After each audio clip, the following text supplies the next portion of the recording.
The morning sun filtered through the floor-to-ceiling windows of the Manhattan penthouse, casting golden rectangles across the Italian marble floors.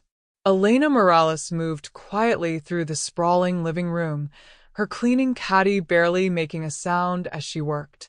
At 28, she had perfected the art of invisibility, a necessary skill when you cleaned the homes of the ultra-wealthy. Her daughter, little Sophia, sat in the corner near the bookshelf, supposedly coloring in the activity book Elena had brought to keep her occupied. The nanny had called in sick, and Elena's mother couldn't watch Sophia today, leaving her no choice but to bring her 3-year-old to work. She'd been terrified to ask Mr. Blackwood for permission, but to her surprise, he'd simply nodded and said, "Children should be with their mothers." That had been 3 hours ago. Since then, Elena had caught herself watching him interact with Sophia more than she'd like to admit. Alexander Blackwood was not what she'd expected when she'd taken this job 6 months ago. At 33, he'd built a tech empire that had made him one of the youngest billionaires in America. She'd anticipated arrogance, coldness, the kind of detached superiority that came with that much wealth. Instead, she'd found a man who said good morning every day, who remembered she took her coffee with cream when he offered to make her a cup, who noticed when she'd sprained her wrist and had insisted she take paid time off to heal. Still, there was a loneliness in his eyes that made her heart ache in ways she didn't want to examine too closely. Sophia, however, had no such reservations. From the moment they'd arrived, her daughter had been fascinated by Mr. Alex, as she called him. While Elena dusted and polished, Sophia had crept closer to where Alexander sat at his desk, working on his laptop. "Whatcha doing?" Sophia had asked, her small voice breaking the silence. Alexander had looked down at her, and Elena had held her breath, ready to apologize. But then he'd smiled, a real smile that transformed his usually serious face, and said, "I'm writing an email.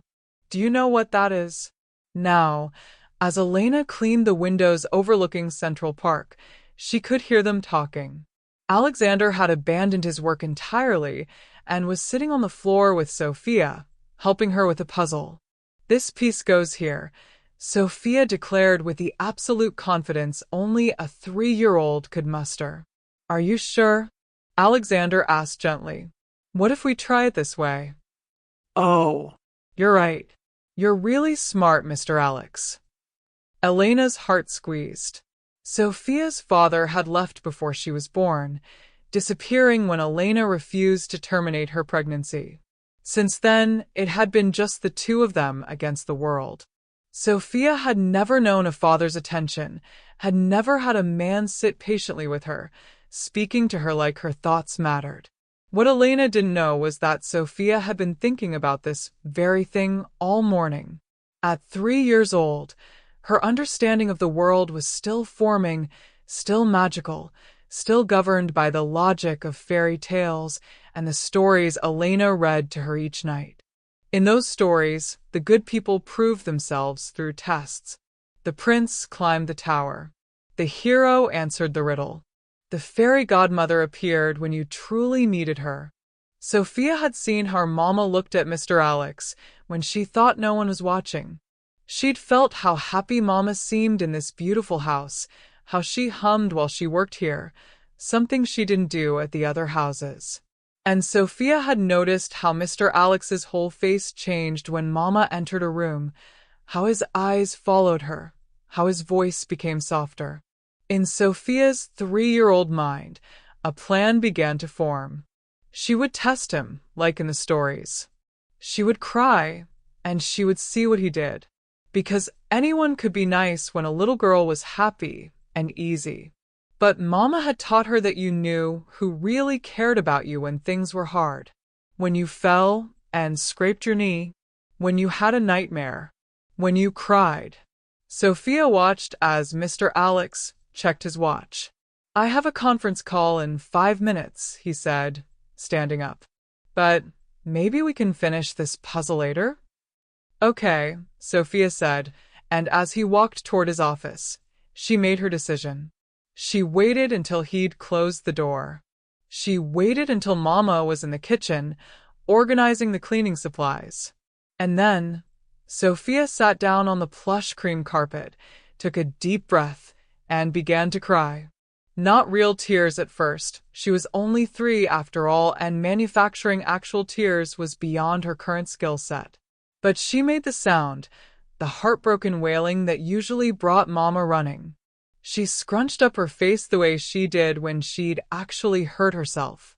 She put her hands over her eyes and sobbed. Within seconds, the office door flew open. Alexander appeared, his phone in his hand, his face creased with concern. "Sophia? What's wrong? Are you hurt?" He crossed the distance between them in 3 long strides, kneeling beside her on the carpet. His hands hovered uncertainly, as if he wanted to reach for her, but wasn't sure if he should. "Sweetheart, what happened? Did you fall? Let me see. Are you bleeding?" His voice was urgent, worried, completely focused on her. Sophia peeked between her fingers, checking his reaction. His gray eyes were wide with genuine concern. He wasn't annoyed. He wasn't telling her to be quiet. He wasn't walking away. She cried harder, testing further. "Elena!" Alexander called out, his voice sharp with worry. "Elena, come quick." Elena rushed from the kitchen, her face pale with fear. "What happened? Baby, what's wrong?" She dropped to her knees beside Sophia, her hands immediately checking her daughter for injuries. Alexander moved back slightly to give Elena space, but he didn't leave. He stayed there, kneeling on his expensive carpet in his $1,000 suit, his conference call completely forgotten. "I don't see any injuries," Elena said, confused. "Sophia, honey, what hurts? Tell Mama what hurts." Sophia, seeing both adults' stricken faces, suddenly felt a pang of guilt. They looked so worried. Mr. Alex's face was almost as pale as Mama's. But she'd started this test, and something in her needed to see it through. She needed to know. My heart hurts," Sophia whimpered, which wasn't entirely untrue. Her heart did feel strange, all mixed up with feelings she didn't have words for. Alexander's expression shifted from panic to something softer, more understanding. He sat back on his heels, and when he spoke, his voice was gentle. "Your heart hurts? That's a very big feeling for such a little person. Can you tell us why your heart hurts?" Sophia lowered her hands, looking at him with wide, tear-brightened eyes. She hadn't expected him to understand. Most adults told you to stop crying when nothing was physically wrong. But Mr. Alex was looking at her like her hurt heart was just as important as a scraped knee. I don't know," she whispered, which was the truth. She'd started this as a test, but now real feelings were bubbling up inside her, confusing and big and overwhelming. Alexander glanced at Elena, something passing between them that Sophia couldn't interpret. Then he did something that made Sophia's breath catch. He sat down fully on the floor, crossed his legs, and opened his arms. "Would a hug help?" he asked simply. "Sometimes when my heart hurts, a hug makes it better." Sophia looked at her mother, who nodded with tears in her eyes. Then Sophia scrambled forward into Alexander's arms, and he held her carefully, as if she were made of something precious. One of his large hands cradled the back of her head, and she could hear his heartbeat through his shirt, steady and strong. "It's okay to have hurt feelings," he murmured. "It's okay to cry. You're safe here, little one. You're always safe here." And then Sophia's fake tears became real ones, because she suddenly understood what she'd been testing. She'd wanted to know if this kind man, who made her mama smile, would care about her when she wasn't being cute and fun. She'd wanted to know if he would stay. And he had. He'd dropped everything. He'd run to her. He'd held her. As Elena watched her daughter cry in the arms of Alexander Blackwood, watched this billionaire who commanded boardrooms and tech conferences rock her child gently and whisper comfort, something cracked open in her own carefully guarded heart. This wasn't just an employer being kind. This was something else entirely. Something that terrified her and filled her with hope in equal measure. Neither of them knew that this single moment, this test devised by a 3-year-old's pure, simple logic, would change everything. That Sophia's pretend tears would wash away the barriers they'd both been hiding behind. That sometimes it took the wisdom of a child to show adults what had been in front of them all along. The conference call went to voicemail. The puzzle sat half-finished on the carpet. The morning sun continued its journey across the Manhattan sky. And in a penthouse overlooking Central Park, 3 hearts began, tentatively, to recognize each other as something that felt impossibly like home. The conference call that Alexander missed turned out to be with investors from Singapore, representing a potential $300 million deal. His assistant, Margaret, rescheduled it with profuse apologies, but Alexander couldn't bring himself to care. As he sat on his living room floor, holding a small, crying child who wasn't his, feeling her mother's eyes on him with an expression he couldn't quite read, he realized something fundamental had shifted in his carefully ordered world. When Sophia's tears finally subsided, the real ones that had followed the fake ones, she pulled back and looked at him with solemn, reddened eyes. "Thank you, Mr. Alex," she whispered, then added with devastating 3-year-old sincerity, "I love you." The words hit Alexander like a physical blow. In his 33 years, through all his success and wealth, through the shallow relationships and the endless parade of people who wanted something from him, no one had ever said those words with such pure, uncomplicated honesty. He started, his voice rough. He cleared his throat. "I love you too, Sophia." He looked up at Elena then, and the expression on her face made his breath catch. She was crying silently, tears streaming down her cheeks, one hand pressed to her mouth. Their eyes met, and in that moment, something passed between them that went far beyond employer and employee, beyond the boundaries they'd been so careful to maintain. "I should get back to work," Elena said quickly, standing up and wiping her eyes. "I'm so sorry about the interruption, Mr. Blackwood. It won't happen again." "Alexander," he said, still holding Sophia in his lap. "Please, call me Alexander." "That wouldn't be appropriate, Mr. Blackwood." "Elena." He said her name like a prayer, like a question, like a confession. "Nothing about what just happened was appropriate, and I don't care. Please. My name is Alexander." She stared at him for a long moment, and he could see the war playing out behind her dark eyes.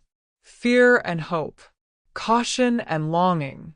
The weight of every time someone with power had taken advantage of someone without it.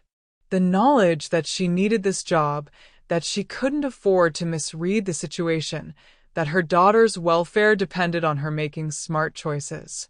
"Alexander," she finally whispered, and the sound of his name in her voice made something in his chest feel like it was blooming. Sophia, sensing the tension in the air with the intuitive wisdom of children, wiggled out of Alexander's lap and took her mother's hand. "Mama, can we stay here forever?" The question hung in the air, innocent and impossible. "Oh, baby," Elena said, kneeling down to her daughter's level. "This isn't our home. We have our own apartment, remember? With your toys and your bed and Mr. Whiskers." Mr. Whiskers was a threadbare stuffed cat that Sophia had slept with since she was a baby. "But I like it here," Sophia insisted. "And Mr. Alex is here. And you're happy here, Mama. You smile here." Elena closed her eyes briefly, and Alexander saw her struggling for composure. "I smile at home too, sweetheart. Not the same way," Sophia said with a blunt truthfulness only children possess.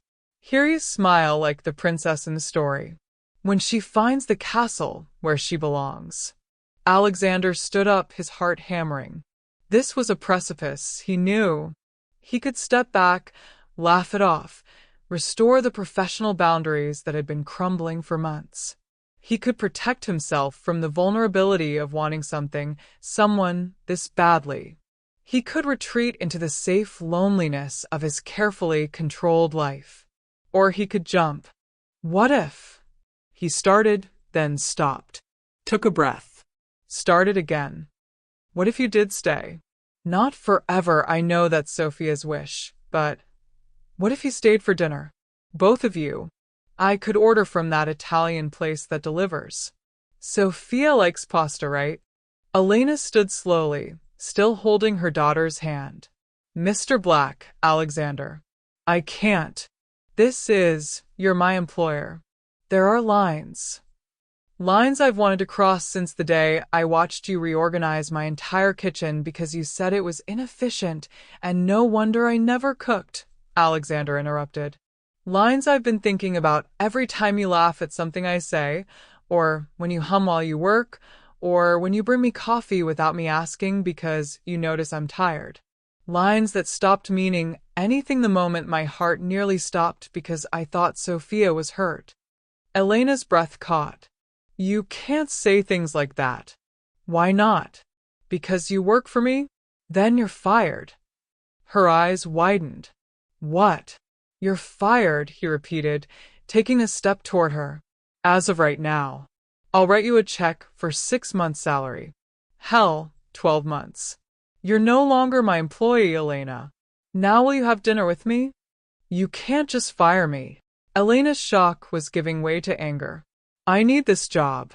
I have rent, I have bills, I have a daughter who deserves to see her mother happy, Alexander said quietly. And a man standing in front of you who can't pretend anymore that you're just the woman who cleans his apartment. I'm terrified right now, Elena. I'm terrified that I'm reading this all wrong, that what I feel is one-sided, that I'm about to make the biggest fool of myself in my entire life. But I'm more terrified of never knowing, of letting you walk out that door today and going back to pretending that my heart doesn't beat faster every time you're near. Sophia was looking between them like she was watching a tennis match, her small face confused but excited. You don't know me, Elena whispered. Not really. You know the person who cleans your home. You don't know that I grew up in a trailer park in New Mexico. You don't know that I dropped out of college when I got pregnant. You don't know that Sophia's father wanted me to have an abortion, and when I refused, he told me I was ruining his life and I'd never hear from him again. You don't know that I'm barely making rent most months, that I work 3 other houses besides yours, that I'm exhausted all the time and scared constantly that I'm not enough for her. Her voice broke on the last word, and tears spilled over again. Alexander felt each revelation like a strike to his chest, not because they made him think less of her, but because he ached for what she'd been through, for the strength it must have taken to survive all of it. You're right, he said softly. I don't know all of that. Just like you don't know that I grew up in foster care, bouncing from house to house until I aged out of the system at 18. You don't know that I built my company from nothing, sleeping in my office for the first 2 years because I couldn't afford an apartment. You don't know that I'm terrified of letting people close because everyone I've ever cared about has left. You don't know that I have nightmares about being alone, that this penthouse with its marble and its view is just an expensive cage most days. You don't know that I've been in love with you for 4 months and have been trying to convince myself it would pass, that it was just attraction or loneliness or anything other than what it actually is. Elena stared at him, her lips parted in shock. For months. For months, 3 weeks, and 2 days, Alexander said. Since the morning I came home early from a trip and found you dancing in my kitchen with Sophia, singing in Spanish, and you both looked so happy and alive and like everything I didn't know I'd been missing my entire life. I remember that day. Elena whispered. You stood in the doorway watching us, and when I saw you, I was so embarrassed. But you were smiling, really smiling. And I thought if I could make this serious, lonely man smile like that, maybe I had more to offer the world than I thought. Mama, Sophia said, tugging on her mother's hand. Are you and Mr. Alex doing the thing?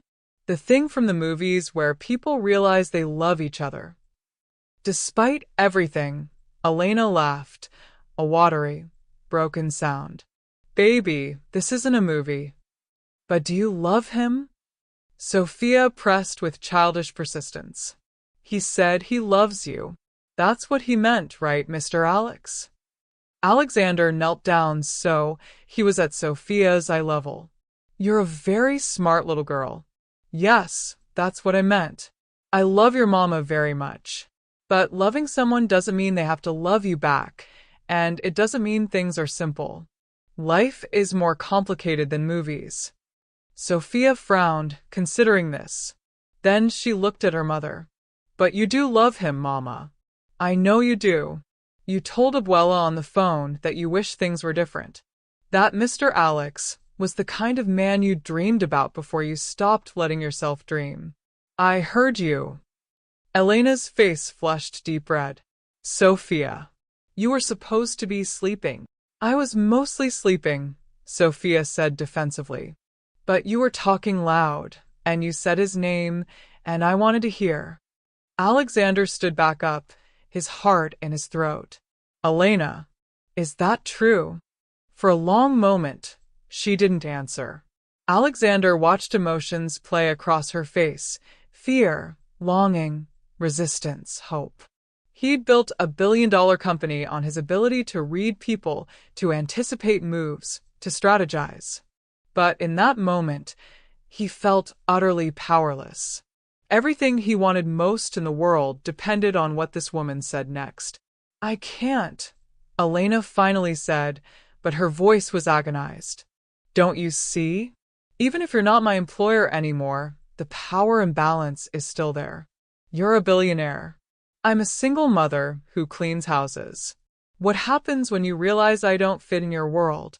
When your friends look down on me, when the press finds out about my background, when you're embarrassed by where I came from? What happens to Sophia when she gets attached to you, more attached, and then you leave? How do I protect her heart from that? How do you protect her from never knowing what it's like to be part of a real family? Alexander countered. How do you protect her from growing up thinking her mother should settle for less than she deserves? How do you protect her from learning that love is something to run from instead of toward? That's not fair, Elena said, but there was less conviction in her voice. Nothing about this is fair, Alexander agreed. It's not fair that we found each other in a situation that makes everything complicated. It's not fair that I have money and you're worried about what that means. It's not fair that Sophia's father abandoned you both. But what's also not fair is denying what's between us without even giving it a chance. I'm not asking you to marry me, Elena. I'm asking you to stay for dinner. To let me get to know you better and let you know me. To see if what we both feel is real and worth fighting for. And if it's not, then we'll know, he said simply.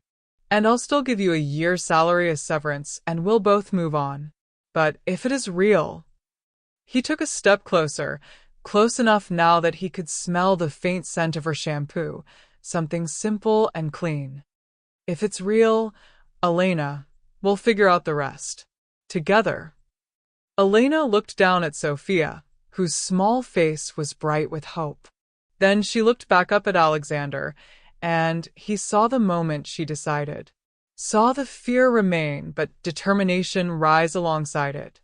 Saw her choose, despite everything in her logical mind screaming caution, to take the leap. Okay, she whispered. Okay. We'll stay for dinner.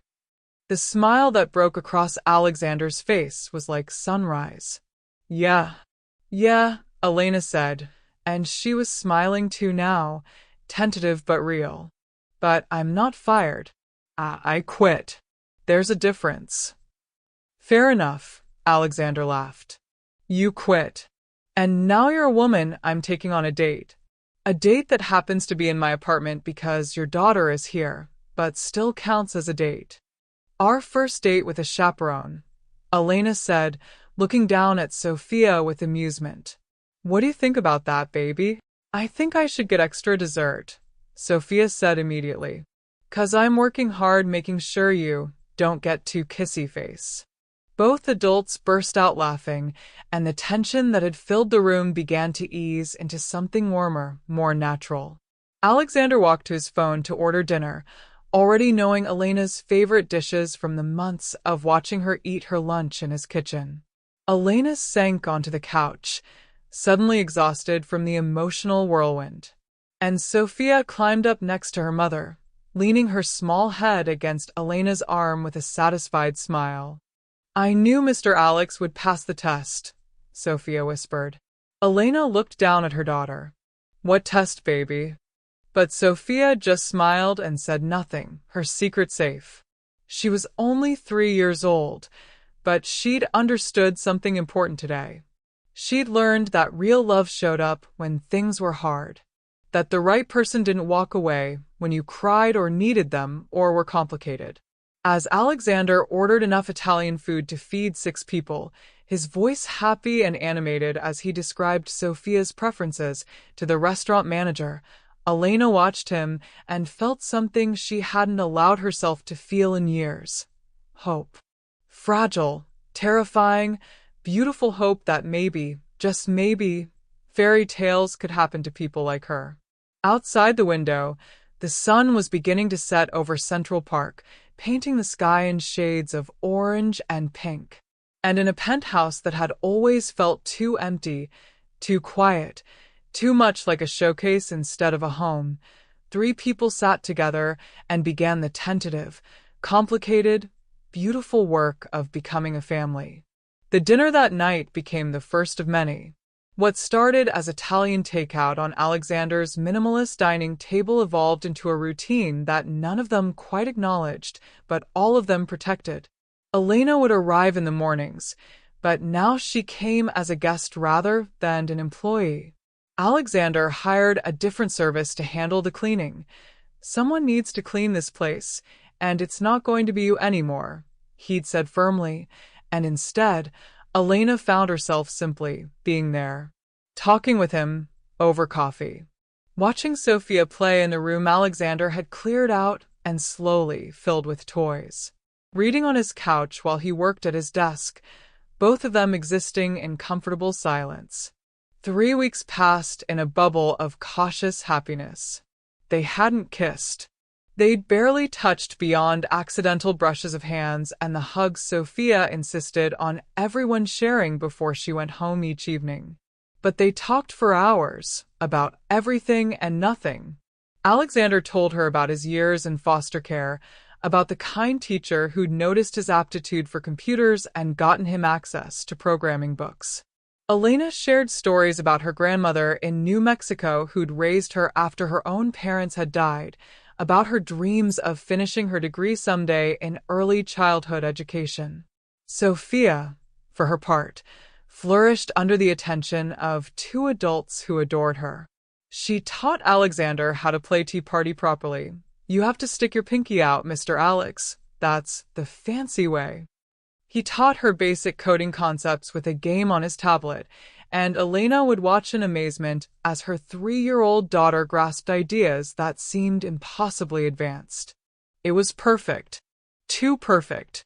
Elena knew it couldn't last, but she let herself pretend it could. The bubble burst on a Wednesday morning when Alexander's phone rang during breakfast. He glanced at the screen and his expression shifted from relaxed to guarded in an instant. I need to take this, he said, stepping out onto the balcony. Through the glass doors, Elena watched him talk, watched his shoulders tense, watched him run a hand through his hair in frustration. When he came back inside, his jaw was tight. That was my business partner, Thomas. There's a situation. He hesitated, then said, There's a gala on Saturday night. One of those charity things where anyone shows up to see and be seen. I'm being honored for some tech education initiative. I usually go alone or bring whoever my publicist sets me up with for appearances, but he looked at Elena with an expression she couldn't quite read. I'd like you to come with me as my date, officially. Elena's stomach dropped. Alexander, I don't think. Thomas saw you, Alexander interrupted. Last week when he stopped by unannounced. He saw you here with Sophia, saw how comfortable you were, and he started asking questions. By Monday, rumors were apparently circulating in my social circle. People are curious about the woman who's been living in my penthouse. He made air quotes with his fingers, frustration evident. Never mind that it's no one's damn business. But Thomas thinks I should get ahead of it, control the narrative. Show up with you publicly. Make it clear this is real and serious, not some scandal to whisper about. Control the narrative, Elena repeated, feeling cold. That's what I am. A narrative to control? No. Alexander crossed her quickly. God, no, Elena. That came out wrong. You're not a narrative. You're the woman I'm falling more in love with every single day. But I'd be lying if I said the optics don't matter. My company is publicly traded. I have a board. There are people who would love to use anything they could to undermine me or create controversy. I want to take you to this gala because I want to be with you because I'm proud to be with you. But I also won't lie and pretend there isn't a strategic element to making a public appearance together. Elena stood up from the breakfast table, wrapping her arms around herself. I don't have anything to wear to a billionaire's gala, Alexander. I'll take care of. I don't want you to take care of it. The words came out sharper than she'd intended. Sophia looked up from her coloring book, her small face worried. Elena took a breath, softened her voice. I don't want to be your charity case. I don't want to be the project you dress up and parade around. And I don't want Sophia watching her mother get turned into someone she's not. Mama? Sophia's voice was small. Are you and Mr. Alex fighting? Both adults immediately focused on the little girl. Alexander knelt down by her chair. We're not fighting, sweetie. We're just figuring some things out. Adults do that sometimes. But you still love each other, right? Sophia's eyes were wide, worried. You're not going to stop? The question hung in the air. Elena and Alexander's eyes met over Sophia's head. I could never stop loving your mama, Alexander said quietly, still looking at Elena. Not even if I tried. Elena felt tears prick her eyes. She knelt down on Sophia's other side. And Mama isn't going anywhere, baby. I promise. Mr. Alex and I just need to talk about some grown-up things. Sophia looked between them, then nodded seriously. Okay, I'm gonna go play with my castle then. You two talk. But no yelling. Yelling makes my tummy hurt. After Sophia had retreated to her playroom, Elena and Alexander stood facing each other across the kitchen island. The morning light streaming through the windows felt too bright, too exposing.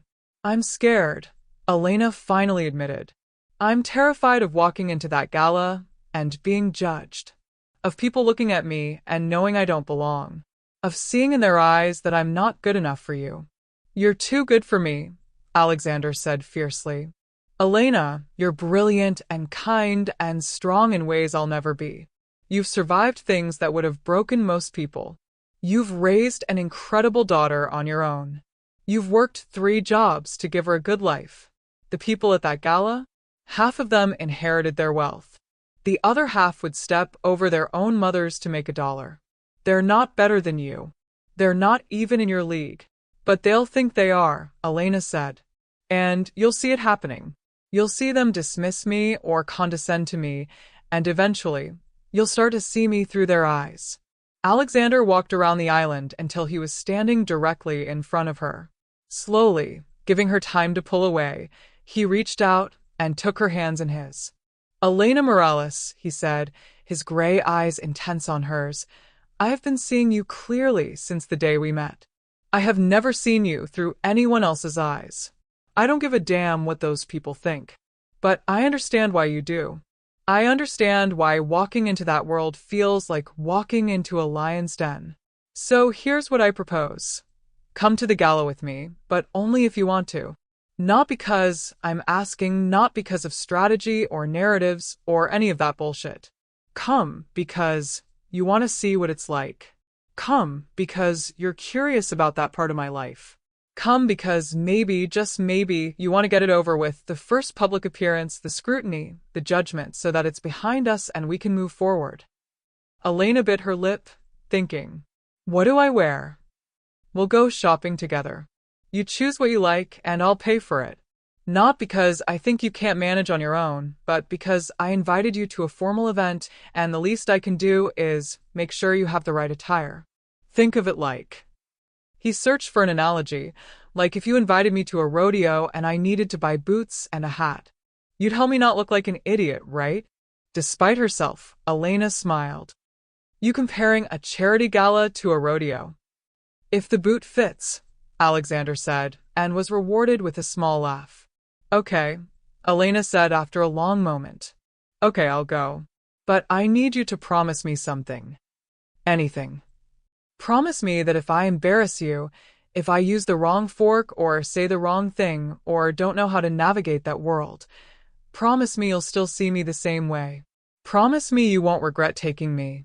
Alexander pulled her closer until they were standing inches apart.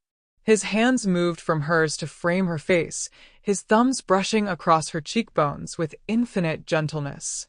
Elena, you could show up in sweatpants and speak only in Dr. Seuss quotes all night, and I would still be the proudest man in that room.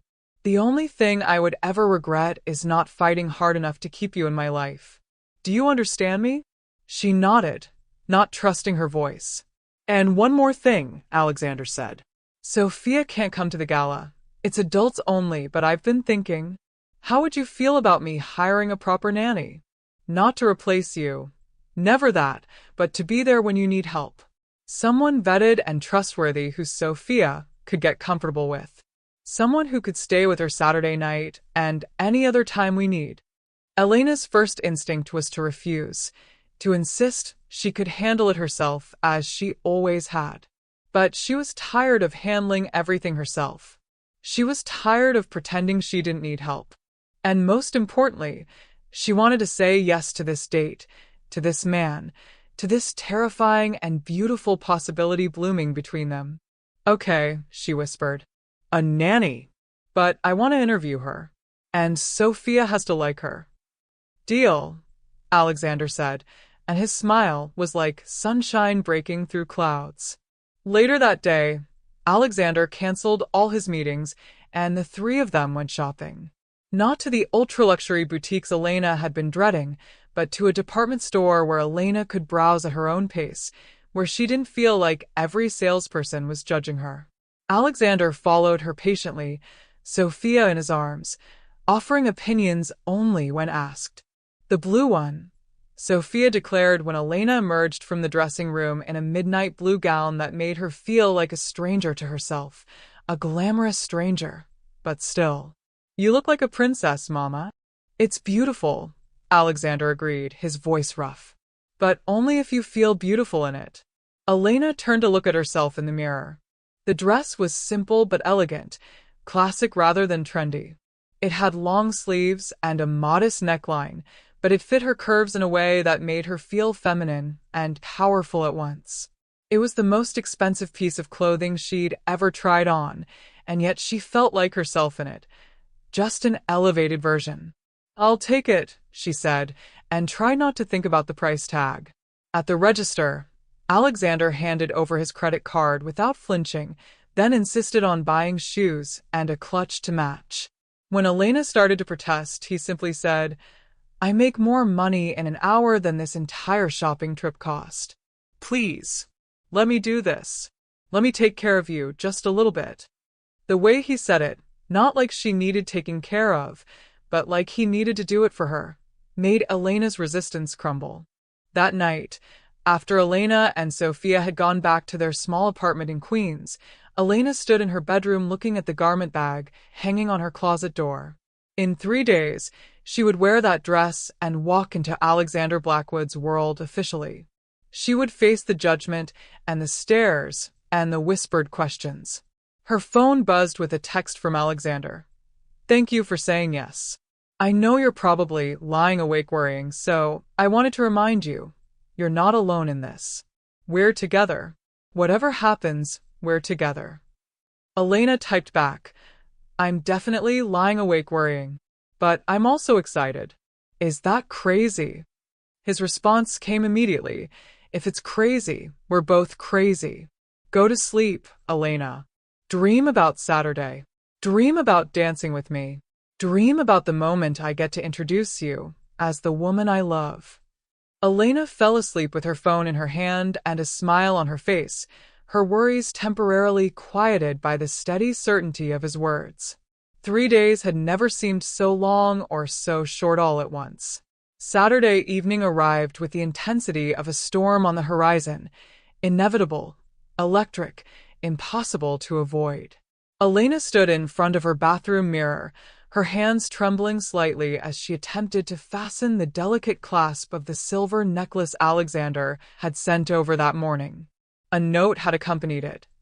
"This was my foster mother's, the one good one I had, the woman who believed in me. She passed away 5 years ago. I think she would have loved you. Will you wear it tonight?" Elena had cried reading that note, understanding the weight of what he was offering. This wasn't just a borrowed piece of jewelry.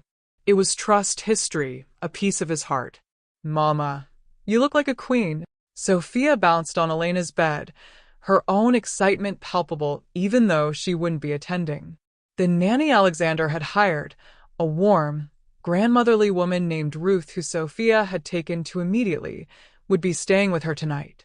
Elena turned from the mirror, the blue gown swirling around her legs. She'd done her makeup carefully, watching YouTube tutorials on her phone, and her hair was swept up in a style that felt elegant but not overdone. She barely recognized herself. "You really think so, baby?" "I know so. Mr. Alex is going to forget how to talk when he sees you." As if on cue, the intercom buzzed. Elena's heart leaped into her throat. He was here. Ruth answered the door, and Elena heard Alexander's voice from the living room, heard him greeting Ruth and then asking, "Is Elena ready?" "Mama," Sophia called out. "Mr. Alex is here." Elena took one last look at herself, straightened her shoulders, and walked out of her bedroom. The small apartment suddenly felt even smaller with Alexander standing in it, impossibly handsome in a tailored tuxedo. But when he saw her, he went completely still. His eyes widened, and he stared at her like she'd stolen every word he'd ever known. "Elena," he finally breathed. I don't have words. That's what I said would happen." Sophia crowed triumphantly. Alexander crossed the room, moving toward Elena like she was magnetic north, and he was just a compass. When he reached her, he took her hands in his touch gentle and grounding. "You are the most beautiful woman I have ever seen," he said quietly, his eyes never leaving hers. "But you know what makes you truly breathtaking? You look like yourself. You didn't try to be anyone else. That takes more courage than wearing any dress." Elena felt tears threaten and blinked them back rapidly. "You're going to make me cry and ruin my makeup. Then I'll wait to make you cry until we get home," he said with a smile. "After I tell you all the other things I've been thinking about how amazing you are." They said goodbye to Sophia and Ruth, with Sophia extracting promises that they would tell her every detail tomorrow. In the elevator down to the street, Alexander kept hold of Elena's hand, his thumb tracing small circles on her palm.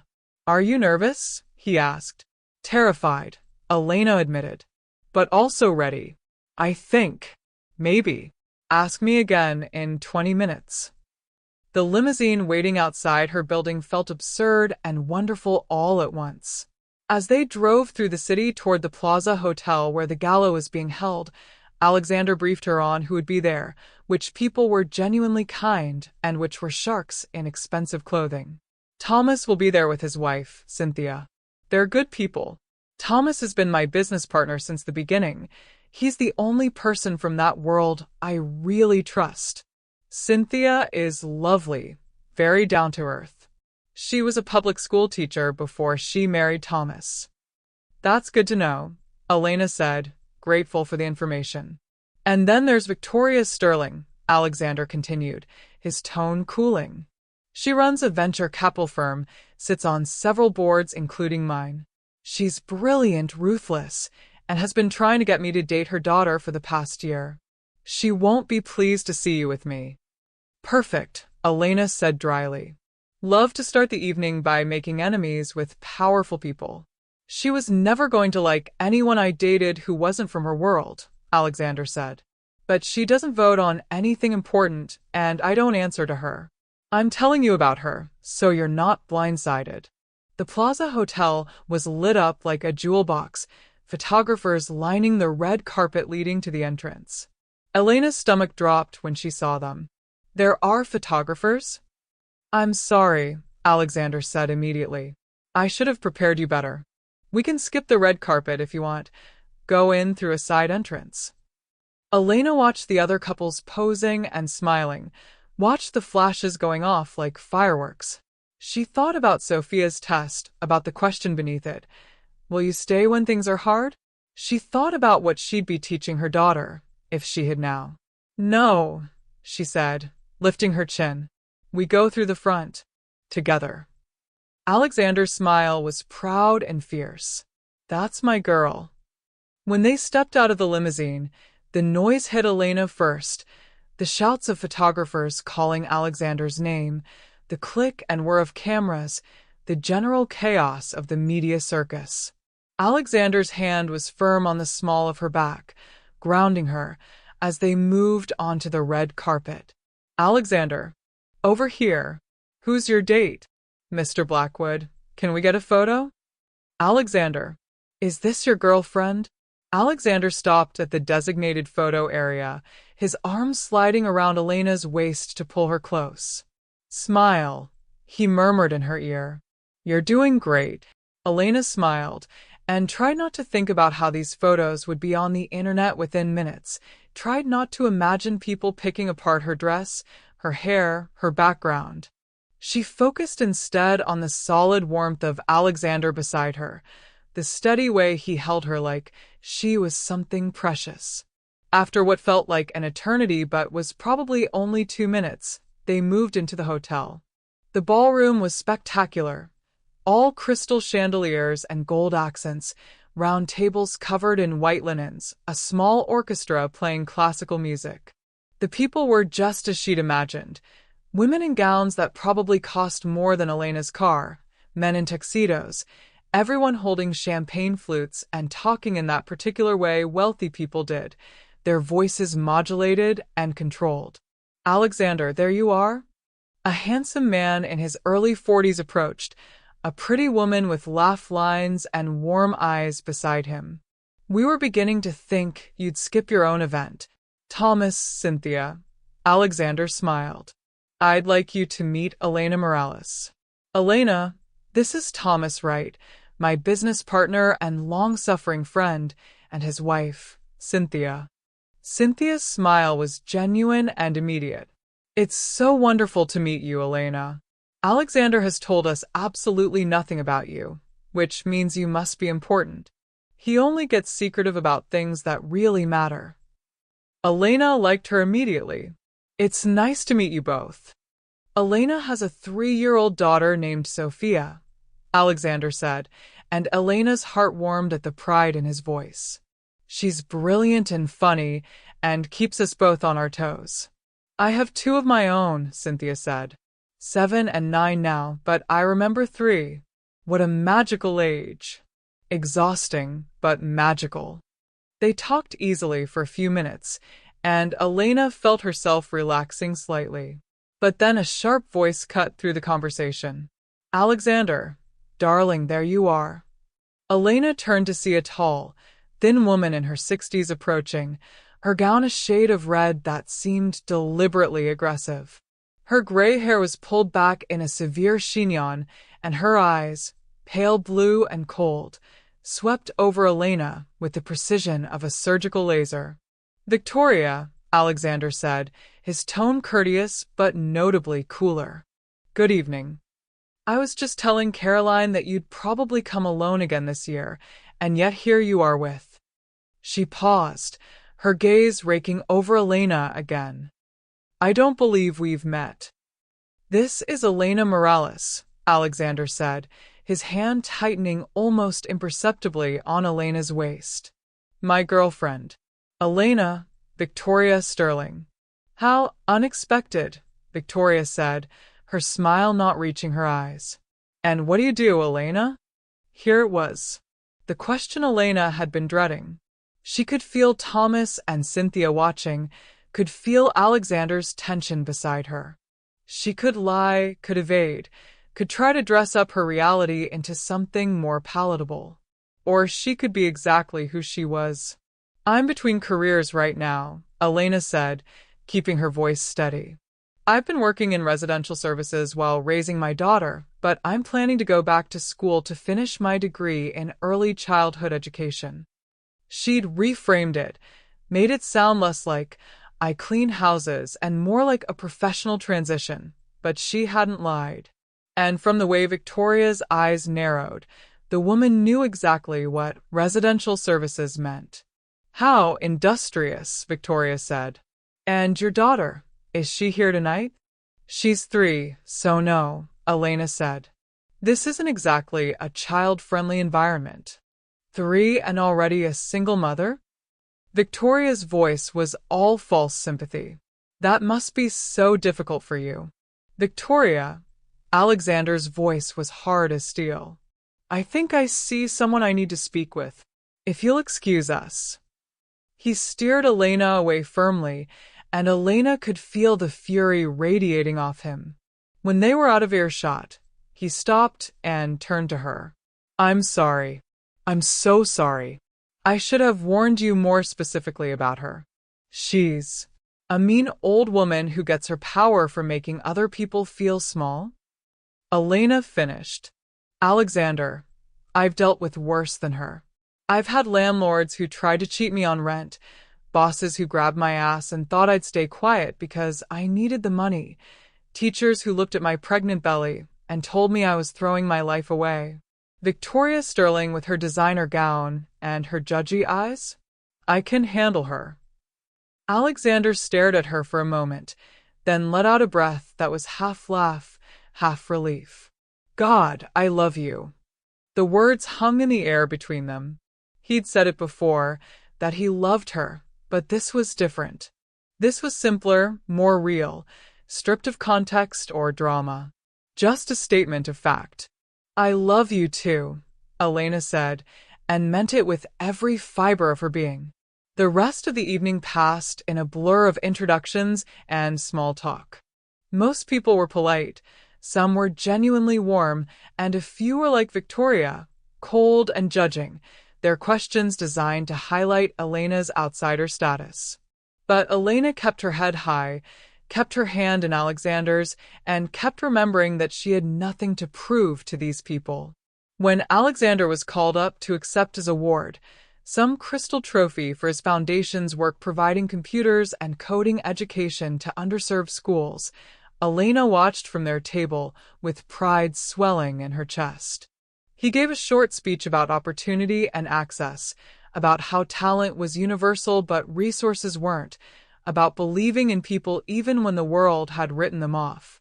He was talking about himself, Elena realized. About the foster kid who'd been told he'd never amount to anything. But he was also talking about kids like her daughter, kids from backgrounds like hers, kids who deserved every chance he'd fought so hard to get. When he finished and the room erupted in applause, his eyes found hers across the crowd. And in that look was everything: pride, love, belonging. After the speech, they were in demand for conversation, everyone wanting to congratulate Alexander and meet his mysterious girlfriend. Elena's feet hurt in her heels, and her face ached from smiling, but she pushed through. She could do this. She was doing this. Finally, blessedly, the orchestra started playing something slow and romantic, and couples began moving to the dance floor. Alexander extended his hand to Elena. "Dance with me?"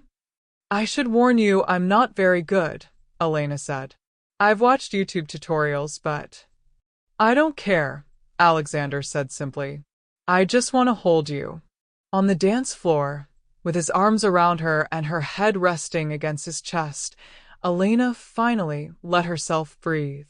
The noise of the party faded to background. The stares and whispers stopped mattering. There was just this, the two of them swaying together, his heartbeat steady under her ear, his hand warm on her back. "You were incredible tonight," Alexander murmured into her hair. "I watched you handle every awkward question, every judgmental look, with so much grace.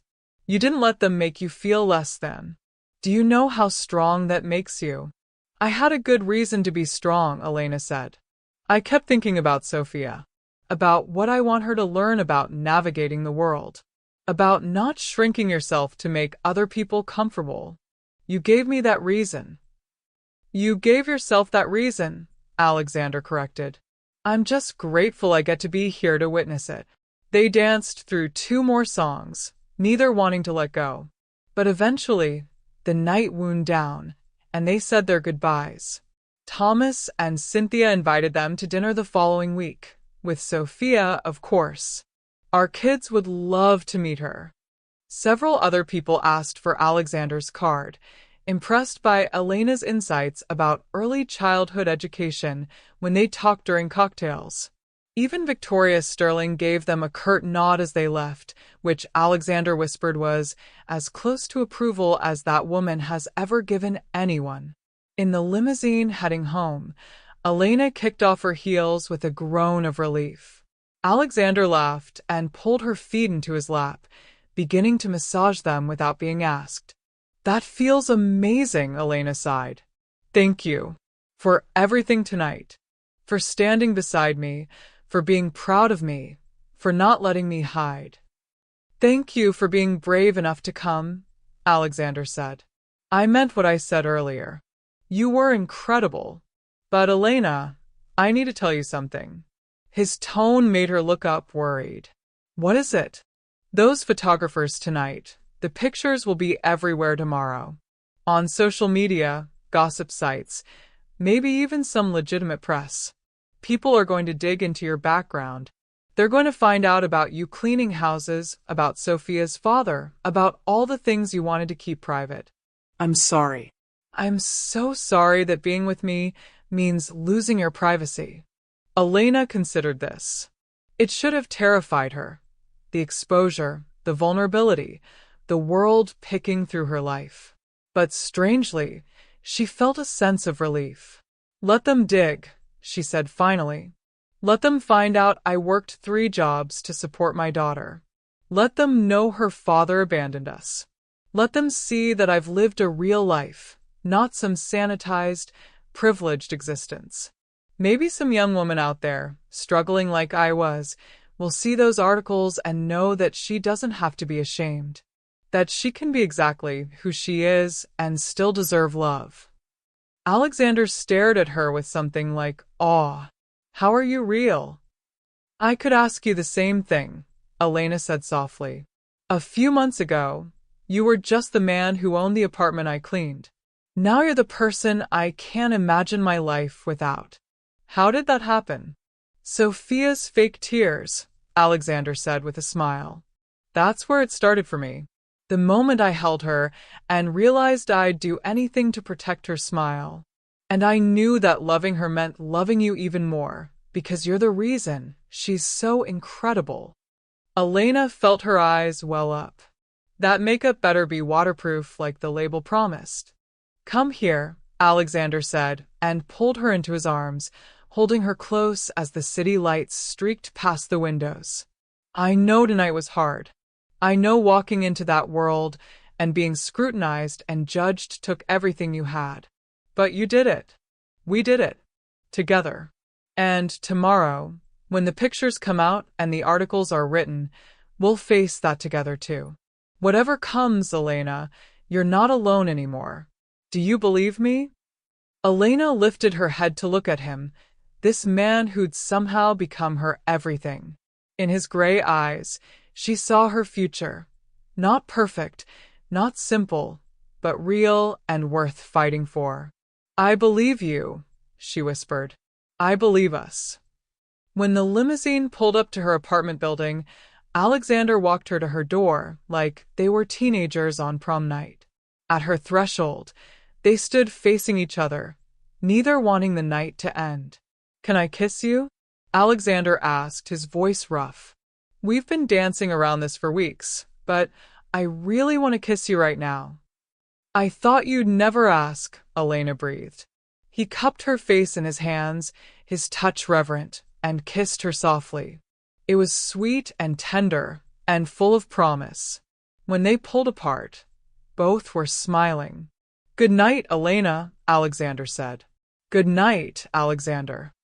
Inside her apartment, Ruth reported that Sophia had been perfect, had gone to sleep without fuss, and was dreaming peacefully.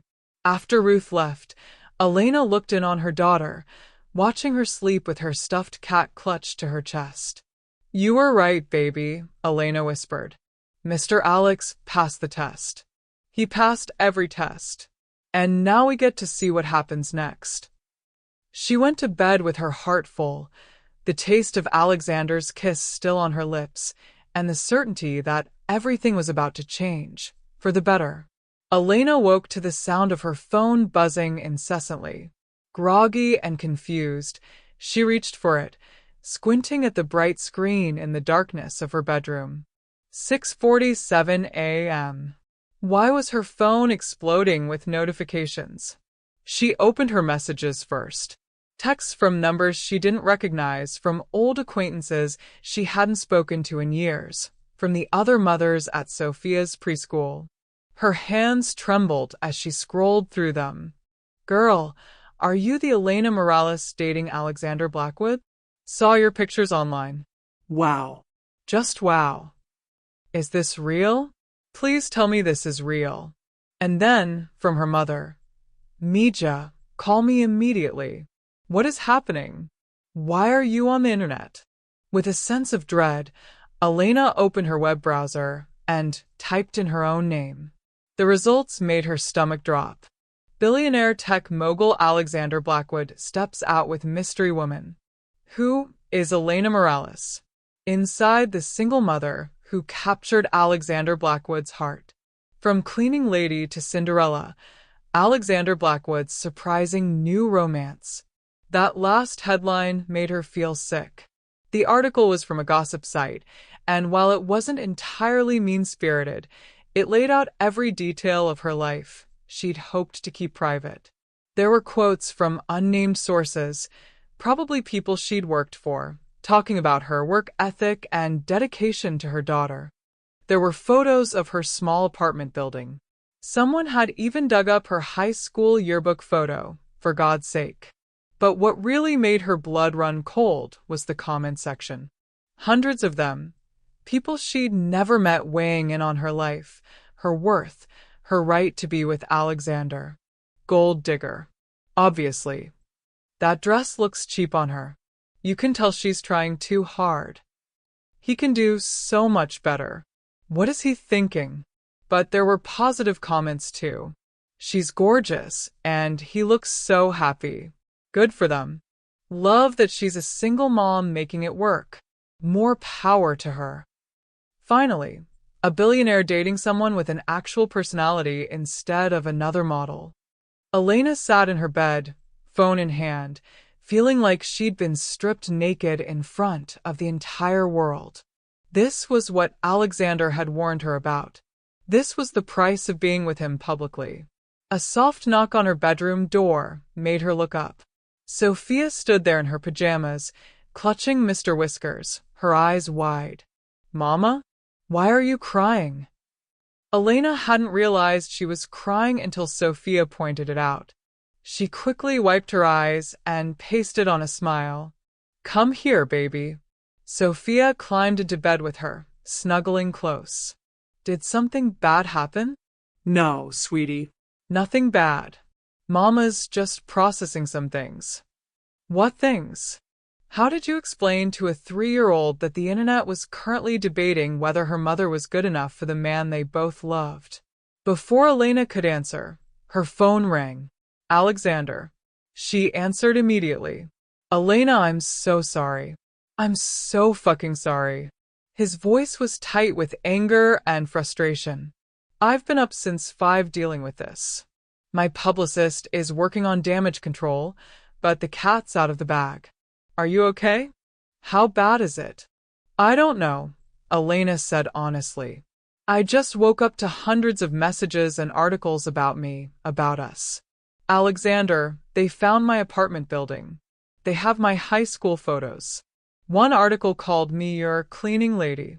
I feel like my skin has been peeled off. I'm coming over. You don't have to. I'm already in the car. I'll be there in 20 minutes. Elena, please don't read the comments. Promise me. The comments are where people put their own insecurities and meanness. They don't know you. They don't know us. After they hung up, Elena tried to follow his advice, but she couldn't stop herself from scrolling through more articles, more comments, more opinions from strangers about her life.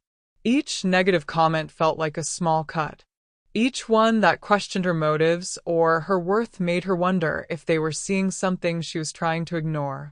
Was she being naive? Was this relationship doomed from the start?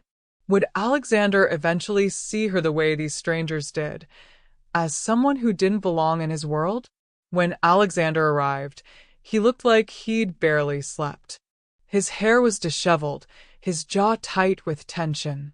But when he saw Elena, his expression softened immediately. Hi, Mr. Alex. Sophia chirped happily. Mama's sad because of her phone. Can you make her not sad? I'm going to try, sweetheart, Alexander said, kneeling down to give Sophia a hug before standing and pulling Elena into his arms. They stood like that for a long moment, Elena breathing in his familiar scent, letting his solid presence ground her. Finally, she pulled back. Sophia, baby, can you go play in your room for a few minutes while I talk to Mr. Alex? Okay, but then we're all having pancakes, right? Mr. Alex makes the best pancakes. After Sophia had skipped off to her room, Elena and Alexander sat at her small kitchen table. The morning light streaming through the window felt too cheerful for the heaviness of the conversation. Tell me what you're thinking, Alexander said quietly. All of it. Don't hold back. Elena took a shaky breath. I'm thinking that maybe this is too hard. I'm thinking that I didn't sign up to have my entire life dissected by strangers. I'm thinking about Sophia, about what happens when she starts school, and other kids have seen these articles when their parents whisper about us. I'm thinking. She paused, forcing herself to say the hardest part. I'm thinking maybe some of those comments are right. Maybe I don't belong in your world. Maybe trying to bridge these two completely different lives is hurting more than it's helping. Alexander listened without interrupting, his face grave. When she finished, he reached across the table and took her hands. Okay, he said. I hear you. Every word, I hear you. But now I need you to hear me. Yes, this is hard. Yes, the media attention is invasive and cruel and unfair. Yes, there's a part of your life and Sophia's life that you'll never get back. That privacy is gone, and I hate that I'm the reason for it. But Elena, listen to me. You belong anywhere you choose to be. You belong in my life not despite where you come from, but because of who you are. You belong because you're brilliant and strong and kind. You belong because Sophia belongs, and she belongs because children deserve to be loved by people who will show up for them. But what about the next event? Elena pressed. What about the next article? What happens when your business is affected by this? When the board starts asking questions? When it becomes a liability to be with me? Then I'll tell the board to fuck off, Alexander said bluntly. Elena, I've built my company from nothing. I've got enough shares and support that no one can force me out. And even if they could, even if being with you cost me everything I'd built, I'd still choose you. Because buildings and money and status, that's not a life. This is a life. Right here. You and me and Sophia having pancakes on a Sunday morning. That's everything that matters.